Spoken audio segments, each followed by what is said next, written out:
Hello, my name is Alesia Klauer, and I'm going to get baptized today, although I'm not videotaping it today. And I want to share my story with you as I've come to learn the grace of the Lord. I was born and baptized Catholic. I received all the sacraments of youth, and 20 years ago, my fiance did not want to be Catholic, and I didn't care as long as we went to church together as a family.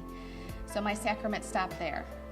There is Catholic reverence that I still practice every time I receive communion. My kids call it that thing, but it's the sign of the cross.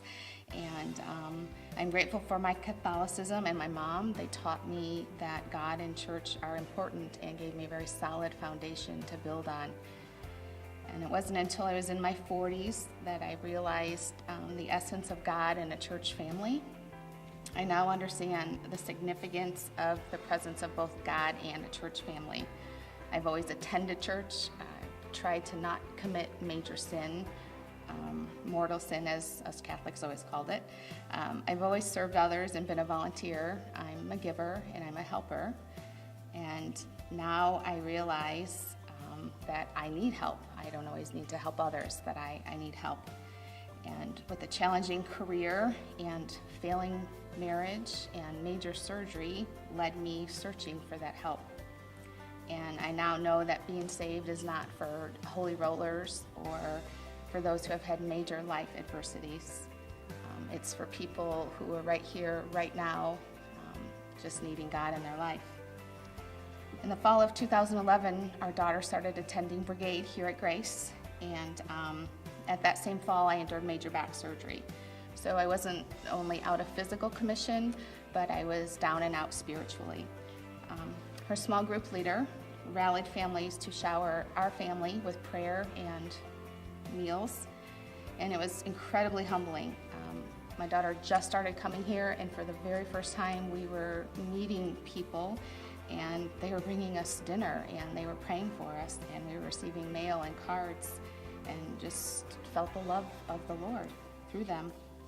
When I was finally vertical enough to attend Sunday service, I did, and this is where my light bulb moment begins to shine. I finally attended my first simulcast. It was by Beth Moore here at the church, and I felt the Holy Spirit hit me that day. And eventually I had the courage to ask for counseling help, and I joined the First Impressions team, and hubby and I finally said yes to a small group, which has been an amazing journey as well. And lastly, we attended Financial Peace. But all of these turned out to be huge milestones, not only in the reconciling and restoring of our marriage, but in my relationship with God. I thought I always had that relationship with God, but it hasn't been through my journey of the last year and a half that I realized that He is meeting me right here where I am, and there's not a curtain between us anymore. It's just me and Him. And I know that He led us here to Grace Fellowship, and He introduced me to a pastor who speaks to me through sermon routinely. He led me to awesome godly friends who inspire me, and He brought me and my family to true mission work, and I am simply grateful, and it's time to accept His grace. My favorite verse is Matt 5:3. It's part of the Beatitudes. Blessed are the poor in spirit, for theirs is the kingdom of heaven. But the translation that I really like is, you're blessed with your end when you're at the end of your rope. With less of you, there is more of God. And on Easter Sunday, Pastor Tim said, if you believe He has rose from the tomb, what are you going to do with it? And my answer that day, I went out to the fireplace and I said, I'm ready to be baptized.